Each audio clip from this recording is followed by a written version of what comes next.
Hello everyone, and welcome back to Specifically About Quality, the Qualitywise podcast where we talk honestly and practically about what quality really looks like in everyday business.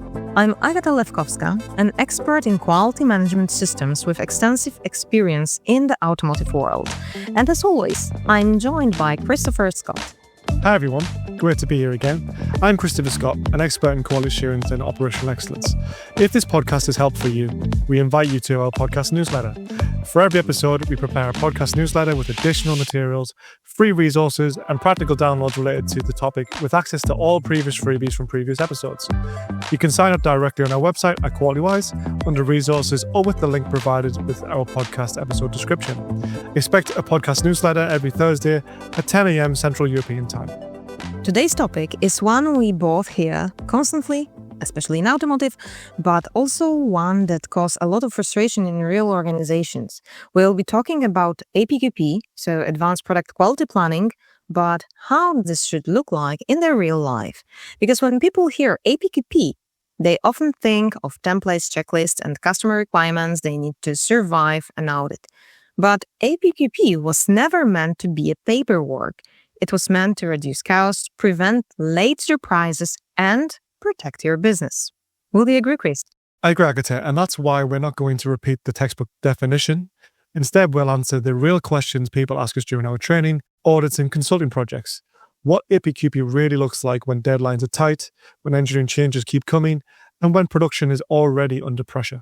So why companies struggle with APQP, Agata? In my opinion, one of the most common questions I hear is, why do we still have problems even though we have APQP? And this is the question which is actually resulting the all activities in APQP later on the shop floor. And honestly, the answer is often simple. APQP exists mostly on paper, but not fully executed or transferred on the shop floor due to multiple reasons. We know in automotive what time pressure really is, but very good planning and execution shall prevent such risks without any excuse. Yes, and many organizations treat APQP as a customer-driven obligation because they've got a new project rather than an actual management tool. They create a project plan, maybe fill out a few forms, and then jump straight to production. Sometimes there's a situation or a shortcut where the older projects are just adopted to meet requirements for the new one. And this can really imply that APQP fails when it's disconnected from risk analysis. But also, as a countermeasure, there should be a measurement done at specific stages, yes, to mitigate such risk. And also let me emphasize that this is a requirement from the ITF 16009, yes, that during the design and development of product and processes, we should do monitoring, yes. This monitoring shall be defined, analyzed, and of course reported to relevant management team. But this reporting definitely should be done during management review. But we know that management review can be done at least annually, so done once, yearly, and never revisited. It's not working well to discuss potential risks revealed in measurement in our APQP project. And let me also emphasize that APQP, the third issue from 2024, says that top management shall be involved and has the requirement to be a supervisors of this, what is happening in APQP. And another issue is ownership. You're going to hear this in every single podcast at some point. APQP is often owned by quality alone. It's quality's job and quality's responsibility, while engineering, logistics, and production say it is someone else's job. And that is a recipe for late firefighting.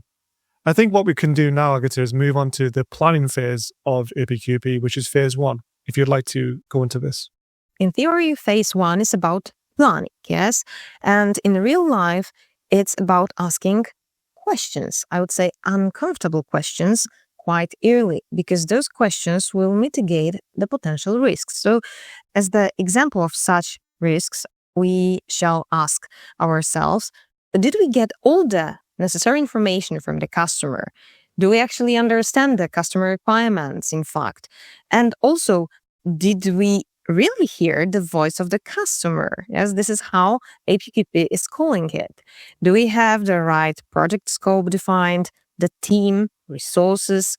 Is the supply chain established and approved? What about our competencies? Competencies not only how to conduct the project management according to APQP, but also competencies of the team later involved in different phases of this, what will be happening in this full project management. Did we establish communication channels? What about time frame? This is very important dimension of project management, the time frame, because it needs to be aligned with the time frame for the customer. And therefore, can we oversee in this stage what can go wrong? Yeah? So again, the risk management, and risk management is again explicitly emphasized and introduced in the APQP revision 3 from 2024. Yes, Agata, and let me remind you, since APQP revision 3, we have the mandatory use of the risk factor checklist. It's so important that I will give you a practical example of why now, from the very beginning, you need to take risks under consideration. We worked with a supplier who accepted a project without checking whether their measurement system is suitable and could meet the project tolerances. 6 months later, during PPAP, everything collapsed. Oh, this is really a bad thing for the sponsors of the whole APQP that we did not get the PPAP approved. Okay, but this is exactly where APQP adds the value. If planning is honest, yes, and real APQP planning includes feasibility reviews with production and maintenance, not just engineering and quality, who are responsible for issuing the documentation. Because, of course, let's be frank, APQP is not only work on the shop floor, but also having all documentation assured, yes. And the best way you can do it is to take always the worst conditions under consideration to work with the risks, yes. It's also why you should already think about lessons learned. And this is a really strong topic as quality professionals in APQP, not as a database that no one reads, but as a real input to risk identification. Yes, and the lessons learned definitely will come back to us in the phase 5. But, we are working with project management in our organizations in a kind of a loop, yes? One project is finished, but we are starting another one. So the lessons learned gained from the previous project shall be an input to the phase 1 of the new project. And this is how does this work. And what about product design, Agata? Yes, this is the phase 2. Our discussion is, of course, not to discuss what are the deliverables for a product design, but to pay your attention to the potential issues. And therefore, I will start maybe with the question, how can APQP work when product design keeps changing? Because this is the kind of the risk which can happen, of course, that we would like you, dear listeners, pay attention to and how to work with such situations.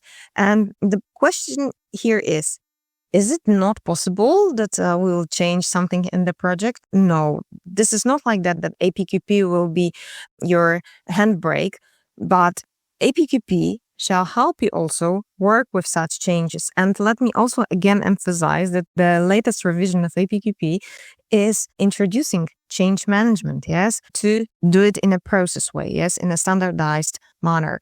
So APQP will help you control any changes. The only thing is to remember that changes introduced later than in planning phase, so phase 1 or even now in phase 2, when we have product design, may be a wasting money. Properly done APQP with the gate reviews shall avoid late changes introduction, yes? This is something what really we need to take into consideration because these are the last moments before design freeze. Can you elaborate more on design freeze, please? Exactly. In real life, when we have design freeze dates, this matters especially when changes are evaluated properly. Our FME is updated, as we mentioned in one of our previous podcasts, our special characteristics reviewed again to see if they've changed or the severity has changed. I often see beautifully prepared design FMEs, but they're never ever touched again. They stay at the beginning of the project in phase 2 when they're not reviewed. Meanwhile, new materials, new suppliers, or new tolerances appear, and the risks stay invisible to the customer and to the supplier. Yes, and a good APQP team treats design changes as a signals, I would say, because each change triggers questions. What does this mean for manufacturing? Are we prepared for this? Did we prepare ourselves for the outcome of this change? And other deliverables are also adjusted to those changes. Yes, like for instance, testing or logistics conditions. Yes, this is the same for the customer. Is customer informed and did he approve such change? Yes. So let maybe jump into phase 3. Now we have already our design of the product. So now we need to figure out how we will produce our designed product. So Chris, maybe I will give you the voice. Thanks, Agata. This is my favorite phase because this is where theory meets reality. This is when the design is evolving into actual real products. Process flow diagrams and PFMEAs and control plans must reflect what actually happens on the shop floor. And this is also where shortcuts are really tempting. Teams copy PFMEAs from the previous projects they've worked on, they change a part number and move on, and that's it. Oh, yes. But in real life, small differences matter, I would say. Like, for instance, a new operator sequence, maybe you will change a machine for a different one, or a new inspection method can completely change risk levels, yes?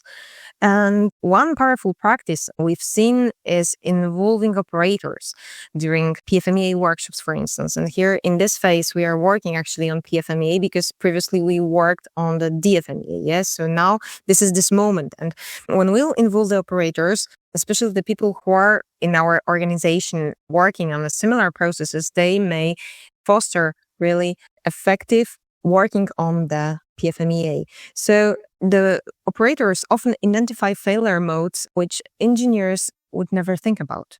Yes, Agata, and I've worked as an engineer for many years in the automotive industry, especially with APQP, and particularly in this phase. That is a real APQP, and that's using collective knowledge, not just documents. We now need to move into the next phase, phase 4, which is the validation phase. Validation is not about proving that everything is perfect, that the design is absolutely spot on, and there's no changes required and there's nothing else to do. It's about learning before the customer does. Oh, you said it very nice. Learning before a customer does. Yes, because now we have a time to improve. Yes, before a customer will learn that we will not deliver the desired outcome. So here we would have run it right, MSA done, capability studies. They are simply reality checks. A common real-life issue is rushing validation to meet SOP deadlines. And the data looks acceptable, but the process is not stable yet. The process must run also to collect data. Very short series will not be acceptable by your customer. We encourage you to listen to our podcast episode number 11, where we are talking about SPC in real life, about data collection, yes? So, Chris, anything else from your side? And I'm going to add to that specifically about this in terms of definitions, and maybe some suppliers, especially in the UK market, have heard this term. Off-tool, off-process, being fully off-tool and fully off-process. There's a temptation when you're in this phase 4, that you are still off-tool. The tool has no more major design changes. It's been hardened if it's a plastic injection tool. It's been moved from the tool manufacturer into the home line location or to where it's going to be produced. But what does fully off-process mean? Fully off-process in the phase 4 means that all the operators are trained to the requirements. They're running at the speed they should. They can hit the quality 100% with no major defects and so on. There's no outflow to the customer. And this is when we move into a feedback loop, and that we're fixing all the issues before they get to the customer. So many suppliers tend to jump from the off-tool phase where the tool is in the final location, but they don't fully train operators. They don't have all of the equipment in place or all of the inspection facilities as well. So the problems appear after the launch. And this happens all the time in the automotive industry. When changes are expensive and stressful, APQP validation should buy you confidence that you're ready to go to the customer with confirmation that you're meeting all the requirements in terms of quality and quantity. So the next phase, Agata, phase 5. Oh, yes. So this is interesting because one of the biggest myths is that APQP ends at SOP. But this is a mistake, really. Now we have a moment when we need to learn about our process. So APQP still shall run, yes. Maybe now the resources are released, yes. We don't need that many engineers working. However, project manager is still involved because he needs to close the project till the end. And what is happening in launch and feedback phase number 5? Here, this is the moment when we learn about the processes, and we can't forget about this because here the process starts running with the higher frequency, yes. So we have the possibility to gain more data, evaluate more, find more sources of variation, do improvements, problem solving as well, yes. Here we are working on increasing customer satisfaction. And also this is the moment where now we maybe are in the situation that we shall update our DFMEA and PFMEA because something was not seen before when it was created while the process was not running. Yes. So this is also a red flag to see how our similar processes and products are behaving. Yes, because maybe we can learn on our current process under APQP. Yes, which has the influence also on other processes or products. Yes, and again, this might be a situation for revision. Yes, so again, I will emphasize: don't close APQP just after obtaining PPAP approval. Also, in the latest revision of APQP, we have Safe Launch, yes? And as we discussed also during the webinars, which recording you can find on our YouTube channel, we have been talking that generally Safe Launch may last 90 days, yes? But of course, pay attention to this. What are your customer requirements, okay? Chris, maybe you will add something to this. Yes, and many OEMs have been doing Safe Launch for many years before it was released as a new updated standard and requirement. The main difference is that if you fail a Safe Launch, then what does that mean as a customer? You can pass your PPAP, everything's fine. You might get interim approval, but you still have an interim approval until SOP plus 90 days because they're waiting to see, is there going to be an issue? Is there going to be a reoccurrence of problems that was found during phase 3, phase 4? They're monitoring, they're checking. Safe Launch can be extended. If you have any defects whatsoever, the customer has the right to say, I'm going to extend that, and you need to have a firewall in place, which is not your normal production process, to check the components that they work dimensionally, functionally, the appearance is okay, depending on what the product drawing needs. So customer complaints, internal scrap, deviations, this is information that should flow back into the risk management and future projects. Organizations that treat APQP as a closed project just after PPAP approval miss an opportunity to mature and grow. The best ones use APQP as a learning loop, and they use that as a collection of lessons learned. Oh, thank you that you said about lessons learned because I forgot. Yes, this is the moment when project manager shall collect lessons learned and store them in the lessons learned databases. Yes. Maybe address them to the right people that this database is updated. Okay, so I think we have shown our listeners just how many different risks can affect APQP. Project management in the automotive industry, in my opinion, is already complex by nature. And when you add technical uncertainty, changing customer expectations and production realities, the level of risk can grow even more. And that's exactly where APQP should move from being the formal requirement to becoming a real quality management framework. At Qualitywise, we help teams use APQP to actively manage those risks, not just fill in deliverables. This is to truly understand where failure can occur and how to prevent it early. We support organizations through a structured APQP workshops, risk-based project reviews, and practical development of PFMEA and control plans that are fully connected to real process conditions. Everything is aligned with customer requirements, but built first around process understanding and risk prevention. So whether you're launching a new project or trying to stabilize an existing one, APQP becomes your way of building a higher, more predictable level of quality across the entire project lifecycle. And if today's episode helped you look at APQP differently, please like, share, and comment. We would love to hear what APQP challenges you face in real life. And don't forget, you can download a practical summary of this episode, APQP in Real Life, a practical guide by Qualitywise. This is including real-life APQP checkpoints and reflection questions. Subscribe to our Qualitywise newsletter on the Qualitywise website or with the link provided with this episode to get it. We would love to hear your opinion on today's topic. What's worked for you? What challenges have you faced? Drop us a comment, and if this episode resonated with you, please like and share it with others who might benefit. Thank you.